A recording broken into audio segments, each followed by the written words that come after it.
तो नमस्कार दोस्तों, आप सबका बहुत बहुत स्वागत है MC electric and tech solution 2.0 training centre में। इलेक्ट्रीशियन का जो क्लास चल रहा था पिछले दिनों में, तीसरी क्लास में आपको बताया था कि दुर्घटना क्यों होती है। उसमें कुछ पॉइंट बताया था। उन पॉइंटों का अगर आप ध्यान रखेंगे तो कभी भी दुर्घटना नहीं हो सकती है।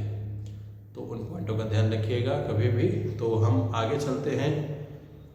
विद्युत, कल मैं उसमें उसी वीडियो में, तीसरे वीडियो में मैं बताया था आपको कि झटका लगे व्यक्ति को कहाँ कहाँ चोट लगने की संभावना होती है, उसकी शारीरिक हानियाँ क्या होती हैं। ठीक है, तो इसमें पहला जो है वो शारीरिक पर छाले पड़ सकते हैं। विद्युत का झटका अगर किसी व्यक्ति को लगता है तो शरीर पे छाले पड़ सकते हैं। किसी अंग का मांस जल सकता है। किसी भी अंग का मांस जो है, शरीर में कोई अंग अगर विद्युत के संपर्क में आता है तो वहाँ मांस जल जाता है। उसके बाद तीसरा, रक्त प्रवाह हो सकता है, मतलब खून भी।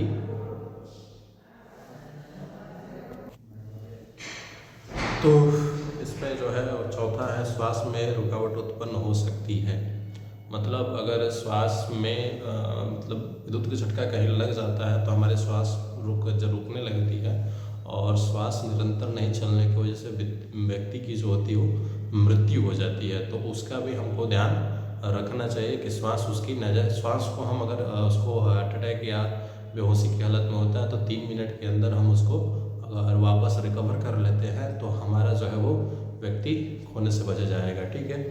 पांचवा है, व्यक्ति बेहोश हो सकता है। व्यक्ति बेहोश भी हो सकता है। अगर ज़्यादा उसको शॉक लग जाएगा तो व्यक्ति बेहोश हो जाएगा, तो उसको जल्द से जल्द वापस करने का, रिकवर करने का प्रयास करेंगे।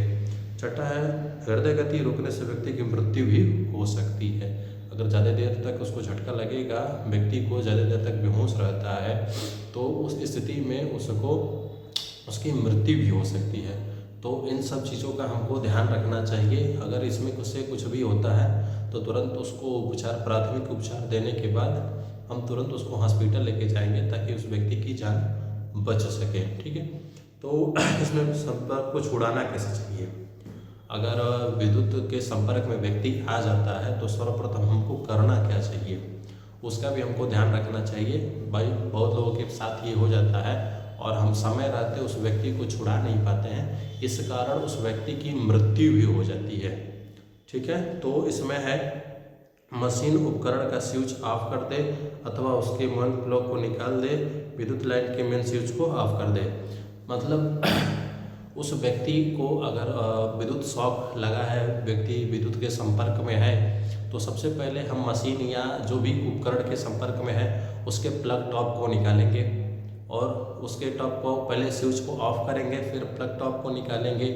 और अगर मेन पैनल या बोर्ड हमारे संपर्क में आ रहा है या हमारे पहुंच के पास में है तो उसको भी बंद करने का प्रयास करेंगे। ठीक है। दूसरा है, यदि उपरोक्त किसी भी को पाना कठिन है, मतलब ये अगर चीज़ें दूर है, किसी हमसे दूर है, हमारे पहुंच से दूर है, तो उस स्थिति में क्या करना चाहिए। तो हमको रबड़ की चटाई अपने पैरों के नीचे रखनी चाहिए, उस पर व्यक्ति को खड़ा हो जाना चाहिए, और लकड़ी के डंडे से व्यक्ति को वहाँ से हटाने का प्रयास करना चाहिए। ठीक है।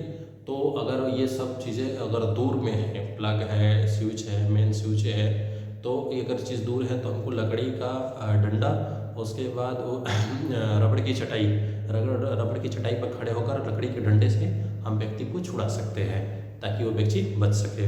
उसके बाद है, छुड़ा सकते हैं। तीसरा है, यह ध्यान रखें कि विद्युत संपर्क में छुड़ाते समय पीड़ित झटके से भूमि पर न गिरने पाए। छुड़ाते समय भी व्यक्ति को ध्यान देना है कि अगर वो संपर्क से छूट जाता है तो जमीन पर न गिरने पाए। अगर जमीन पर गिरेगा तो फिर उसको चोट लगने की संभावना बढ़ जाएगी, ज़्यादा गंभीर रूप से वो चोटिल हो सकता है। तो उसका भी हमको ध्यान रखना है कि गिर ना पाए। उसके बाद दुर्घटना से बचाव क्या करना है, ये 3 चीज़ें हमको ध्यान देनी है। तो दुर्घटना से बचा कैसे जा सकता है, कहीं कहीं दुर्घटनाओं से बचने का भी हमको उपाय आना चाहिए। तो पहला उपाय है, सुरक्षात्मक चिन्हों को पोस्टर के रूप में लगाना चाहिए। तो क्योंकि देखते होंगे रोड जब बन रहा होगा तो वहाँ पे डाइवर्जन का कार्य प्रगति पर है, ठीक है, धीरे चलें, ये सब स्लोगन लिखे रहते हैं या स्लोगन चिपकाए रहते हैं रोडों पे। तो उन चीज़ों का भी हमको पालन करना चाहिए, उसको लगवाना चाहिए ताकि हमको जो है वहाँ पे उसका ध्यान दे सके। उसके बाद है विद्युत यंत्रों एवं मशीनों पर खतरे का चिन्ह अवश्य लगाना चाहिए। जैसे कोई भी मशीन है या यंत्र है, वहाँ जिस चीज़ को फॉलो हमको करना है उसको हमको जो है वहाँ पे जो है हमको पालन करना चाहिए, कोई भी सुरक्षात्मक चिन्ह हो तो। तीसरा है प्रत्येक मशीन के पास उस मशीन द्वारा घटित होने वाली संभावित दुर्घटना संबंधी सावधानियों का पर्चा और चार्ट अवश्य है। मतलब अगर कोई मशीन है या कोई चीज़ें हैं, कोई गाड़ी है या कोई भी पार्ट्स यानी कोई भी हो, तो उससे क्या नुकसान हो सकता है, उसके संपर्क में आने से क्या हो सकता है, उन चीज़ों का हमको ध्यान रखना चाहिए ताकि हम अगर उसका ध्यान रखेंगे तो हम दुर्घटना से बचने का प्रयास करेंगे और बच सकते हैं उस चीज़ का फॉलो करेंगे तो। अगला है किसी भी मशीन को स्पर्श करने से पूर्व उसका अर्थिंग दोष अवश्य जांच लेना चाहिए। मतलब किसी भी अगर कोई मशीन विद्युत से संपर्क है उसका, तो उसको हम तब तक ना छुए जब तक हमको पता ना चल जाए कि इसमें लाइट आ रही है कि नहीं आ रही है। अगर उसका मेन प्लग अगर मेन लाइन से कनेक्टेड है तो उसमें करंट आ सकता है, तो उसको हम बिना जांचे बिना जाने अगर छुएंगे तो हमको नुकसान हो सकता है। ठीक है। उसके बाद आग बुझाने वाली रेत से भरी बाल्टियों को आग बुझाने के संयंत्रों से उचित दूरी पर रखें। मतलब जिससे जो आग बुझाने वाली चीज़ें हैं वो एक्सटिंग्विशर हो या रेत की बाल्टी हो या सीटीसी हो, मतलब कुछ भी ऐसी चीज़ें हैं जो आग को बुझा सकती हैं, तो ऐसी चीज़ों को हमको पास वहाँ आग से या दुर्घटना से थोड़ी दूरी पर रखना चाहिए ताकि हम उससे आग को कंट्रोल कर सकें। ठीक है, तो इसका भी हमको ध्यान रखना चाहिए। उसके बाद क्या है कि इसमें प्रत्येक औजार को उससे संबंधित टूल किट में ही रखें। मतलब जो हमारा औजार निकल रहा है उसको जहाँ से निकल रहा है वहाँ पे ही, उसके स्थान पे ही उसके टूल किट जो हमारे पास है उसी में रखने का प्रयास करेंगे, तो उससे हमको जो है वो चोट नहीं लग सकती है, हमको नुकसान नहीं पहुंचा सकता है। उसके बाद है प्रत्येक कार्यशाला, उद्योग, घर में मिनिएचर सर्किट का या बोर्ड का प्रयोग करना चाहिए। मतलब एमसीबी का, मिनिएचर सर्किट बोर्ड, एमसीबी का हमको उपयोग करना चाहिए। अगर उसका उपयोग करते हैं तो हम सुरक्षित रहेंगे। अगर शॉर्ट सर्किट होती है या कोई व्यक्ति उसके संपर्क में आता है या कहीं शॉर्ट कुछ भी अगर अनहोनी होती है तो तुरंत वो उस स्थिति में ट्रिप होने के लिए वो तैयार रहती है। ठीक है, तो वो हमें सुरक्षित जो है सुरक्षा हमको प्रदान करती है। ठीक है, तो ये प्रत्येक कार्यशाला में प्राथमिक उपचार की चित्र अवश्य लगाना चाहिए। मतलब प्रत्येक कार्यशाला या कहीं ऐसी जो चीज़ें हैं जहाँ खतरा होने का भय बना रहता है वहाँ पे प्राथमिक उपचार के साधन भी होने चाहिए और उससे रिलेटेड जागरूकता के लिए एक पोस्टर भी वहाँ पे लगाना चाहिए कि ये व्यक्ति को प्रथम अगर ये सब चीज़ें लगती है, चोट लगती है या कुछ होता है उनके साथ, तो सबसे प्रथम दृश्य उनके साथ ये करना चाहिए। तो यही सब चीज़ों का भी उनको ध्यान देना चाहिए। ठीक है, तो ये दुर्घटना उनके बचाव कैसे हम बच सकते हैं, कैसे बचा सकते हैं, दोनों चीज़ों यहाँ पे निर्देशित की गई हैं। अगला है सेफ्टी, सुरक्षा नियमों की आवश्यकता। सुरक्षा नियमों की आवश्यकता मतलब स्वयं की सुरक्षा। हम स्वयं की सुरक्षा कैसे कर सकते हैं, तो आवश्यक स्वयं की सुरक्षा, मशीनों की सुरक्षा और कार्यकारिणी की सुरक्षा। स्वयं की सुरक्षा में हम जो दिशा निर्देश कंपनी में, जो दिशा निर्देश मशीनों पे, जो दिशा निर्देश सरकार, ये तीनों चीज़ों जिसने तय किया है उन सब चीज़ों को हम अगर फॉलो करते हैं तो हम सुरक्षित कभी भी रह सकते हैं। ठीक है, हम सुरक्षित रहेंगे तो अपनी सुरक्षा हो जाएगी। अगर सरकार ने तय किया है या कंपनी ने तय किया है कि हमको जो है हेलमेट पहनना है तो हेलमेट हमको पहनना है, हमको ग्लव्स लगाना है तो ग्लव्स लगाना है, एयर प्लग लगाना है तो एयर प्लग लगाना है, नोज मास्क लगाना है तो लगाना ही लगाना है। उसके बाद आपको और चीज़ें, शूज़ पहनने हैं तो शूज़ पहने, ढीले कपड़े नहीं पहने, सेफ्टी बेल्ट यूज़ करना है। ये सब चीज़ों को हमको ध्यान देना पड़ेगा और उसको मानना पड़ेगा, सुरक्षा नियमों का पालन करना पड़ेगा, तब हम सुरक्षित रह सकते हैं। एक है मशीनों की सुरक्षा। मशीनों की सुरक्षा समय समय पर उसकी चेकिंग करनी चाहिए, समय समय पर उसको मेंटेनेंस करना चाहिए, तभी वो मशीन सुरक्षित रह सकती है। उस पर जो साधारण व्यवस्था है उसका ध्यान देना चाहिए।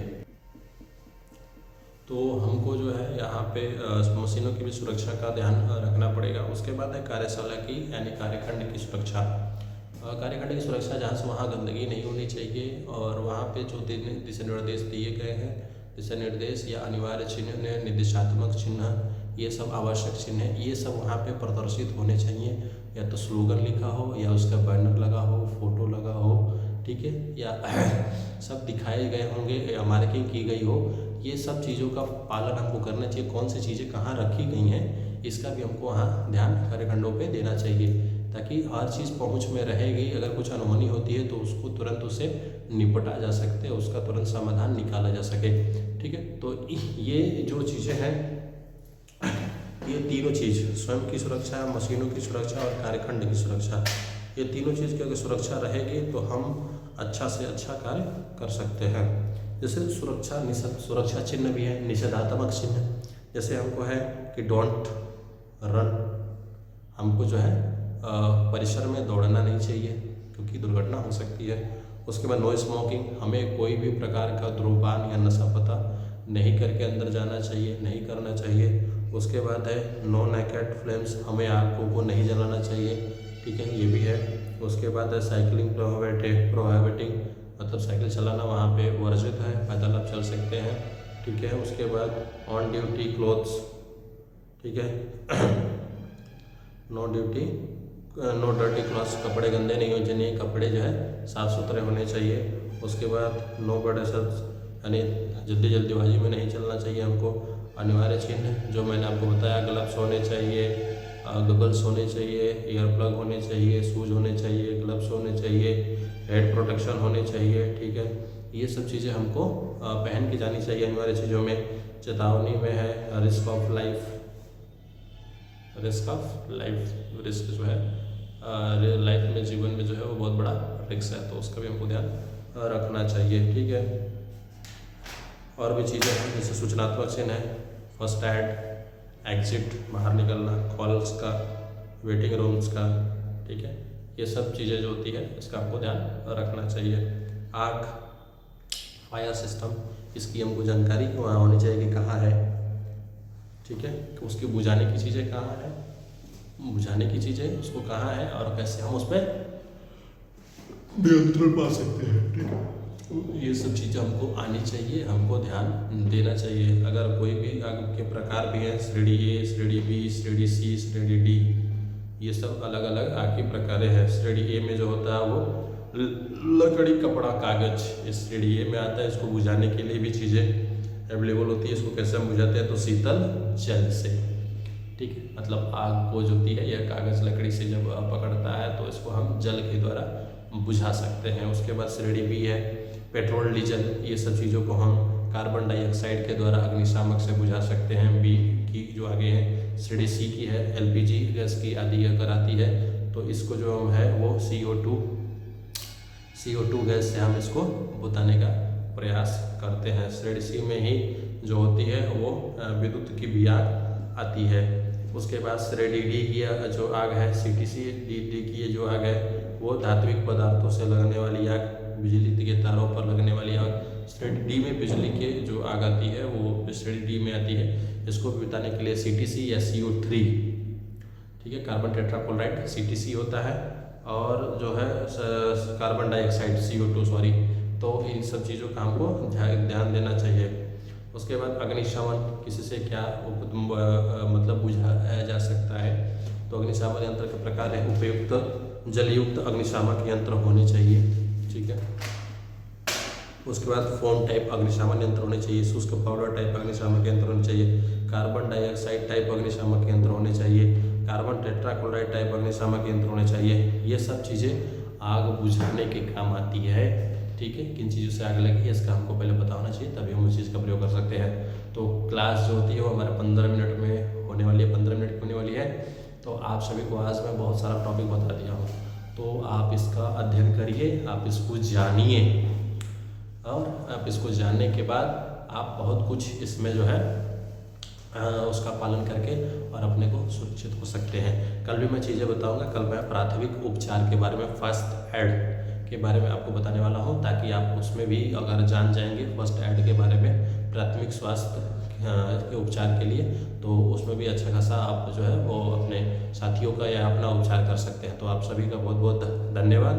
और आप चैनल पे हैं नए हैं तो सब्सक्राइब करिए, सब्सक्राइब के बाद शेयर कर दीजिए, कमेंट कर दीजिए और लोगों तक पहुंचा दिए, जो स्टूडेंट हैं उनके पास तक पहुंचा दिए, ताकि वो पढ़ के आगे बढ़ सके और अपना कुछ ना कुछ काम कर सके। तो AMC electric and tech solution 2.0 training centre Bansi Bazar, Nawanagar, Sikandarpur, Ballia में है। आप आइए, ट्रेनिंग करिए और अपने सपनों को पूरा करिए। आप सभी का बहुत बहुत धन्यवाद।